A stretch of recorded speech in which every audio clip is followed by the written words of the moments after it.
উত্তর চব্বিশ পরগনার বসিরহাটের হিঙ্গলগঞ্জ ব্লকের বসিরহাটের সিপিএম ও কংগ্রেসের জোট প্রার্থী নিরাপদ সর্দারের সমর্থনে হিঙ্গলগঞ্জ হাই স্কুলের মাঠে জনসভায় উপস্থিত ছিলেন রাজ্যের মুখপাত্র মীনাক্ষী মুখার্জি, কমরেড মৃণাল চক্রবর্তী ও একাধিক নেতৃত্ব।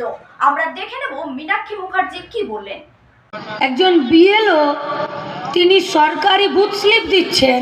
তৃণমূলের পার্টিটা এতটা নির্লজ্জ, দোকান কাটা বেহায়া হয়েছে, এবারে ইঁদুরের গর্তে ঢুকতে হবে, তাও এদের হেঁকড়ে চলে যাচ্ছে। মায়েদের কাছে লাজ জুতা খেয়েছে, তবু এদের লাজ লজ্জা নেই।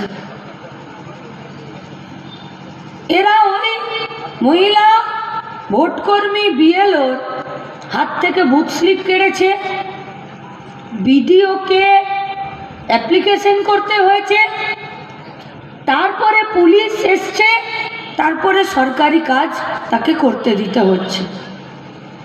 তাহলে মানুষের প্রতি ভরসা না থাকলে ভোট লুট করতে হয়, আর ভোট লুট পুলিশ এবং ইলেকশন কমিশনের বিনা সহযোগিতায় হয় না। ভোট লুট রুখে দেবার জন্যে যারা গাড়ি ভাড়া করে আজকের বিকেলে এখানে সমাবেশের টাইম ঠিক করে পারমিশন নিয়ে পুলিশ ইলেকশন কমিশনকে দাঁড়িয়ে মঞ্চ বেঁধে আমাদেরকে কেন এই কথা বলতে হচ্ছে যে ভোট লুট আটকাতে হবে? ভেবে দেখুন, পুলিশ আছে, নির্বাচন কমিশন আছে, তারপরেও মানুষকে বলতে হচ্ছে যে ভোট লুট রুখে দিন। তাহলে সরকার ফেল করে গেছে। মানুষের গণতান্ত্রিক অধিকার ভোট বাক্সে দেওয়ার জন্যে, তাহলে ফেল করা সরকারকে পাস করানোর দায়িত্ব কেন নেবেন আপনি? কি প্রয়োজন?